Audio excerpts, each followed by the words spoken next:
Bonsoir à tous nos amis qui nous ont régulièrement écoutés à travers nos vidéos. Je me nomme Rigobert Elarion Baye, comme ils le savent. J'ai beaucoup travaillé avec la coopération allemande dans le domaine de l'entrepreneuriat agricole. Je suis en cabinet, le cabinet d'ingénierie, conseil et développement, et je travaille beaucoup avec AK Expertise dans le cadre de la collaboration avec nos cabinets. Ok, je crois qu'aujourd'hui nous allons parler du sujet qu'on avait entamé la dernière fois, l'entrepreneuriat agricole. Et la dernière fois, nous avons expliqué aux gens pourquoi est-ce que les entreprises agricoles ferment. C'est-à-dire que ce soit le petit exploitant agricole, il est là au village, il fait les champs et puis à tout moment là, bon, il ne fait que croupir dans la misère. Que ce soit les moyennes entreprises, ils démarrent, ils ont une main-d'œuvre inappropriée, ils ne savent pas vers là où ils recroupissent dans la faillite. Et la plupart d'entreprises ferment donc. À cause de deux grands problèmes qu'on avait évoqués. Les gens sont inorganisés, les entreprises sont inorganisées dès le départ. Et le peu qui sort de cette inorganisation-là est mal géré. Aujourd'hui, nous allons partir sur un tout autre plan. Qu'est-ce qui pousse les gens à être inorganisés? Et qu'est-ce qui pousse les gens à mal gérer le peu qu'ils ont? En réalité, quand les gens veulent entrer dans l'entrepreneuriat, quelqu'un veut faire un champ, 5-10 hectares de bananiers plantains, il veut faire des ananas, il veut faire... Voilà.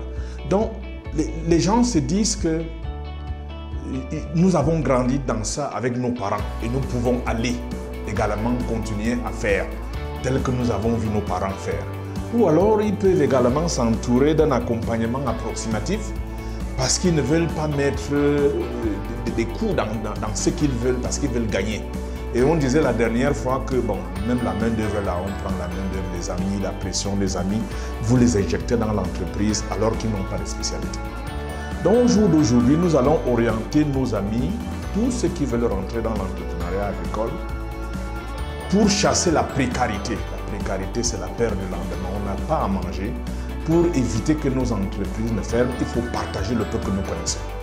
Nous allons dans Google maintenant, là vous appuyez sur un domaine, la Bible, on vous ressort là. Donc je crois qu'il est absolument nécessaire de partager le peu d'expérience que nous avons pour que ça aide nos nations et pour que ça aide nos populations à sortir de la misère.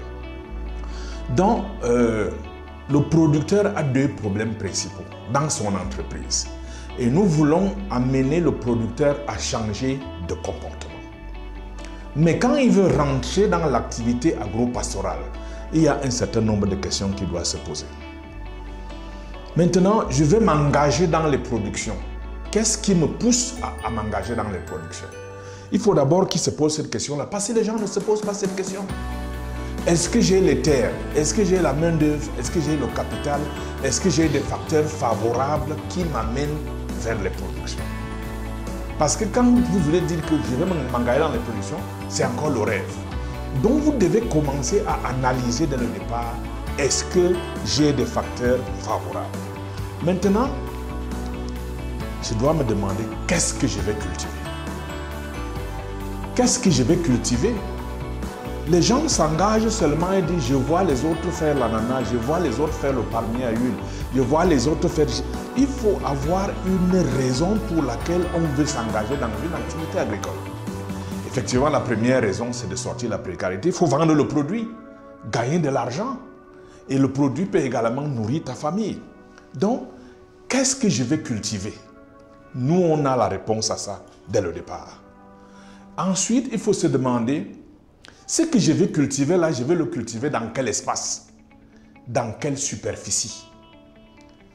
Il faut que je sache, est-ce que les moyens que j'ai pour m'engager dans ma production là vont me permettre de commencer et d'aller jusqu'au bout? Et il faut se demander que ce que je veux faire là, est-ce que j'ai la maîtrise? Qui va m'accompagner? Bon, je ne sais pas.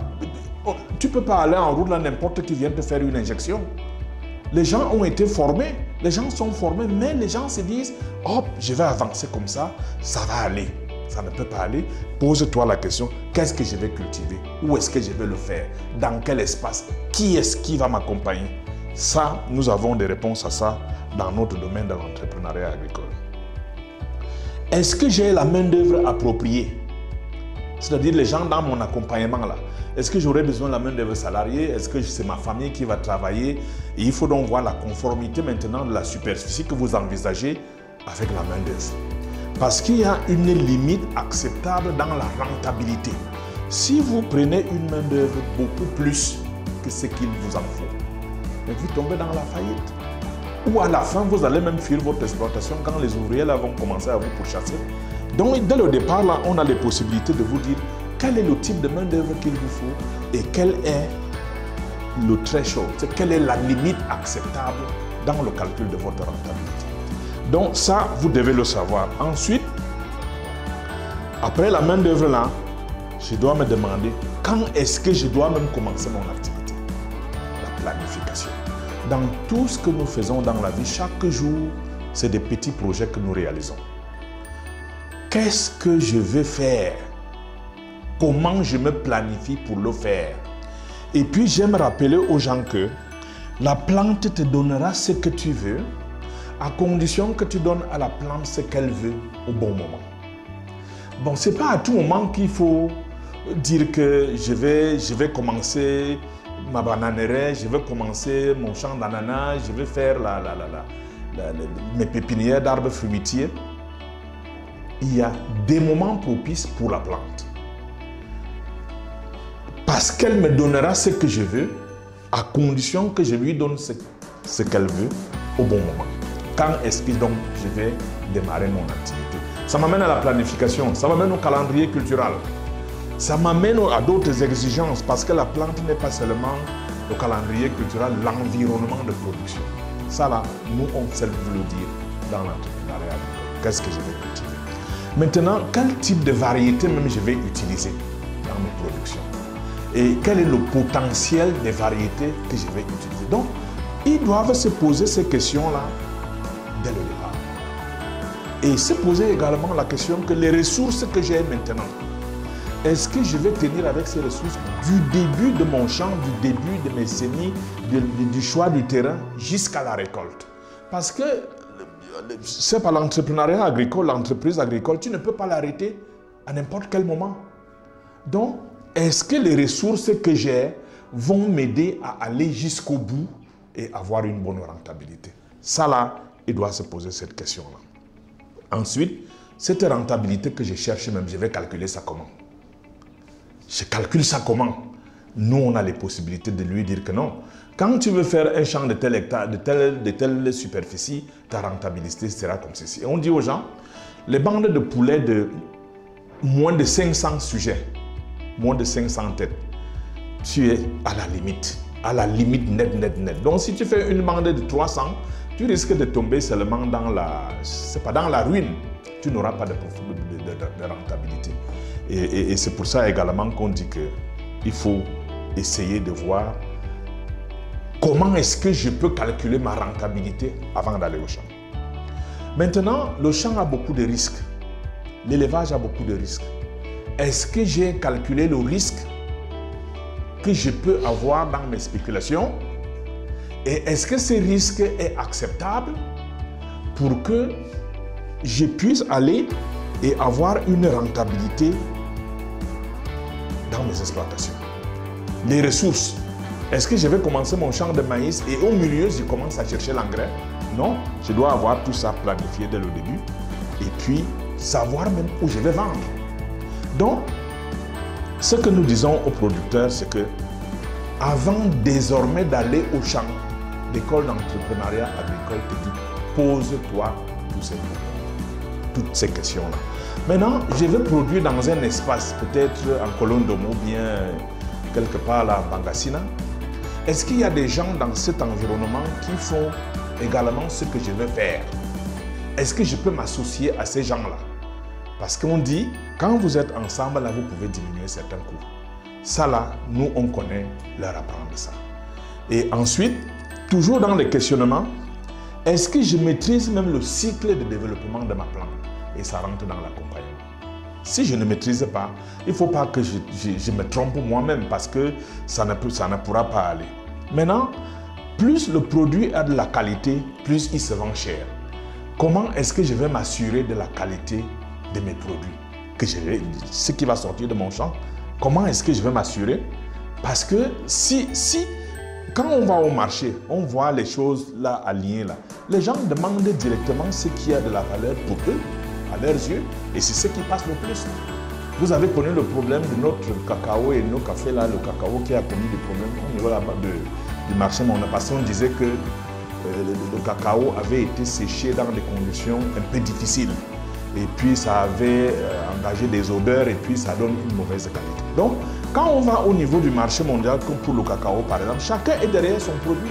Et les gens cherchent le meilleur produit avant d'aller vers le vôtre. Donc, dans ce que vous voulez faire là, est-ce que vous vous êtes assuré que la qualité de mes produits là, ça va me permettre de bien vendre? Et maintenant, l'entrepreneur, quand il veut démarrer également, il doit se demander, écoute, tous ces enseignements qu'on va me donner là, comment je mets ça bout à bout dans l'école d'entrepreneuriat agricole, comment je mets ça bout à bout pour m'assurer que je vais arriver à un bon résultat et que je ne vais pas perdre le temps. Et tout ce que je dis là se fait avant d'aller au champ, dans la nouvelle vision de l'entrepreneuriat agricole. Et c'est ça que nous enseignons dans les 12 modules de formation de manière un peu plus détaillée. Donc, ça te dit, fais attention, avant de t'engager dans l'activité, je dois prendre en considération toutes ces questions et je dois maintenant trouver les solutions à tous ces problèmes-là avant de m'engager et d'être assuré que mon entreprise ne va pas tomber dans la faillite. D'où la nécessité d'avoir un conseiller. Et le conseiller, c'est nous, dans la formation qu'on peut te donner pour l'entrepreneuriat agricole, pour que tu fasses bien ton exploitation. Le conseiller, c'est nous. Le rôle long du conseiller, c'est quoi? Premièrement, il te fait découvrir qu'il existe des façons de conduire son entreprise. Il te fait découvrir. Il te fait t'engager. Il te montre les outils de prise de décision. Que ici, là, ça va m'aider à prendre la décision. Au lieu que je fasse la tomate, je vais plutôt faire les carottes. Au lieu de faire les carottes, je vais plutôt faire ceci. Et à ce niveau-là également, nous avons parlé dernièrement à la vallée des larmes. Là, quelqu'un choisit de faire le cacao. Et en ignorant qu'il aura les premiers fruits du cacao, peut-être à 5 ou 6 ans, est-ce qu'il a calculé dès le départ ce que ça va lui demander pour tenir avant d'avoir les premiers fruits? Donc là également, le conseiller agricole te dit que fais attention, dans la planification, tu risques de tomber ici. Maintenant, il te guide même dans les activités pratiques, comment les faire, comment les séquencier dans le champ. Ensuite, il t'aide à faire une évaluation de tout ce que tu as engagé dans le champ. Le conseiller que nous sommes, je vais t'aider à t'évaluer chaque année, à voir où tu as fait des erreurs, à voir comment on peut corriger ces erreurs-là. Ou alors, quand on a eu le bon résultat, comment on peut avancer pour que le résultat-là aille un peu plus haut pour que vous sortiez définitivement de la précarité. Il t'aide également à savoir te projeter. Il t'aide à avoir la bonne décision dans tout ce que tu veux faire. Donc, nous disons donc que c'est tout ça. C'est tout ça. Mais pour être bon accompagnateur d'un producteur ou bien dans une entreprise, les gars de l'entreprise que tu veux amener au changement sont libres d'accéder, de te suivre ou non, dépendant de comment tu vas leur parler.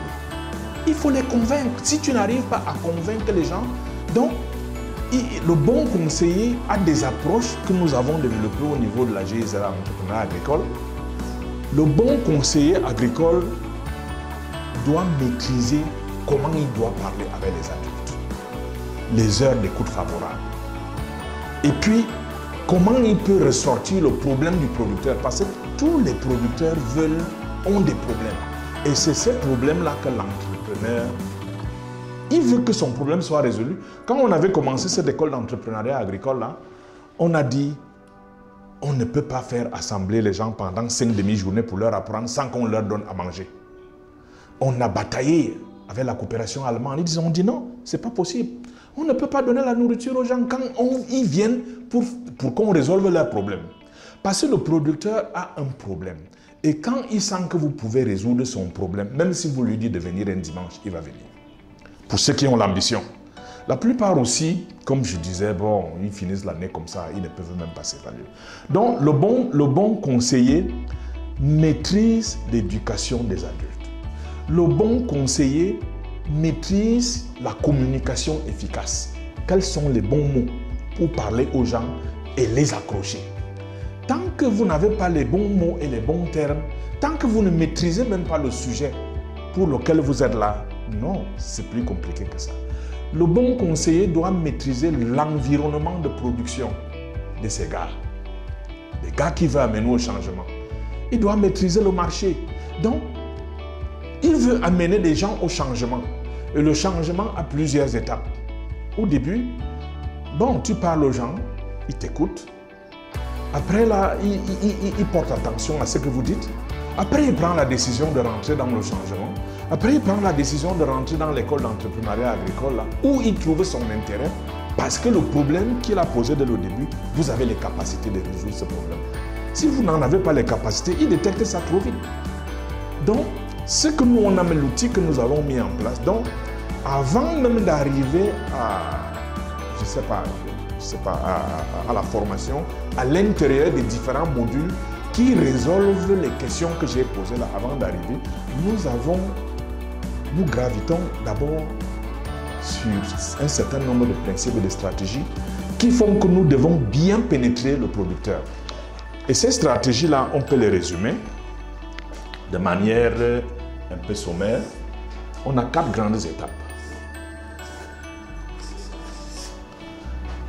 Ici, nous devons parler au producteur et puis recentrer son problème. Le problème qu'il veut résoudre. S'il sent que vous accrochez bien son problème, alors, il est avec vous. Maintenant, comment lui parler pour être efficace? C'est là que nous mettons en place, nous essayons de parler de l'éducation des adultes, communication efficace, le leadership, parce qu'il est dans un village. Nous parlons au début, avant d'entrer dans les modules de formation, il y a tout ceci qui gravite parce que nous voulons capter l'attention du producteur. Or, avant, dans nos systèmes de vulgarisation, j'ai longtemps travaillé à la vulgarisation, ça ne se faisait pas. En deuxième point, donc, les problèmes qu'on a posés ici, qu'il a posés ici, nous développons donc nos modules de formation. Et nous en avons 12. Nous développons les modules. Maintenant, quand on a fini au développement des modules, nous allons à la 3e étape. Ici, ils sont dans une formation théorique et pratique pendant 5 demi-journées. Ici, il doit donc rentrer effectivement dans l'activité. Nous le suivons. Dans l'activité qu'il a eu à apprendre ici. Donc, on fait le suivi post-formation. Pour nous rassurer qu'il rentre vraiment dans l'application des modules. Et au 4e point là, nous faisons l'évaluation avec lui. L'évaluation pour savoir tout ce que nous lui avons enseigné là. Est-ce qu'il est en train de décoller? S'il ne décolle pas, qu'est-ce qui bloque? Alors, s'il a décollé, comment on peut faire pour qu'il persévère dans cette voie-là et qu'il sorte définitivement de la précarité? Donc, c'est ça, c'est tout ceci qui fait l'efficacité de l'école d'entrepreneuriat que nous avons développée avec les Allemands. C'est ça, c'est ce qui fait l'efficacité. C'est recentrer le problème du producteur, les problèmes dans son exploitation, à travers toutes les questions qu'il a eu à se poser là, développer les modules avec lui, avec la pratique, en 5 demi-journées. Maintenant, l'activité de suivi post-formation, comment est-ce qu'il met les modules là en pratique et comment on s'évalue à la fin. Avec lui, comment on fait l'évaluation. Est-ce que le taux de rentabilité qu'on a calculé dès le départ là, ça tient? Qu'est-ce qu'il a gagné? Qu'est-ce qu'il n'a pas gagné? comment on peut rectifier. Et tous ceux qui sont entrés dans notre école là, avec des documents que nous avons développés là, tous ceux qui sont rentrés dans notre école là, il y a la lumière partout en Afrique. 20 pays dans lesquels nous sommes maintenant. Maintenant, la coopération allemande là, a développé, il y a un nouveau projet qui vient pour Afrique, Caraïbes et Pacifique. Donc nous voulons aller au-delà de ça maintenant et toucher des sensibilités pour que les gens sortent effectivement de la précarité, de la misère. Et je crois que nous allons y arriver. Donc, en résumé, avant d'aller au champ, avant de s'engager dans son exploitation, que ce soit petite exploitation familiale, exploitation de moyenne importance, exploitation agro-industrie, il faut se poser un certain nombre de questions. Et dès que vous avez ces questions-là, vous qui voulez vous engager, nous sommes là, nous, avec AK Expertise, cabinet ICD, nous vous apportons les solutions à travers les modules de formation.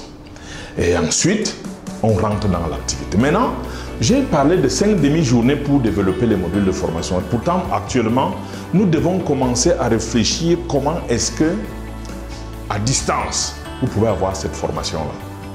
Ce ne sera plus en 5 demi-journées et ce sera l'objet maintenant de la prochaine épisode pour développer les modules de formation en ligne et savoir comment vous pouvez vous y accrocher, savoir comment interférer avec nous par rapport à ces modules de formation et mettre également un système de suivi post-formation et un système d'évaluation avec nos milliers d'internautes, des gens qui nous suivent de partout dans le monde. Donc, globalement, c'est les avancées après la première vidéo que nous venons d'exposer là et dire aux gens, il y a des problèmes essentiels avant d'aller au champ. Nous avons la capacité de résoudre ces problèmes. Nous avons résolu même ces problèmes-là dans beaucoup de pays. Accrochez-vous à nous et puis vous aurez la solution à vos problèmes. Je vous remercie.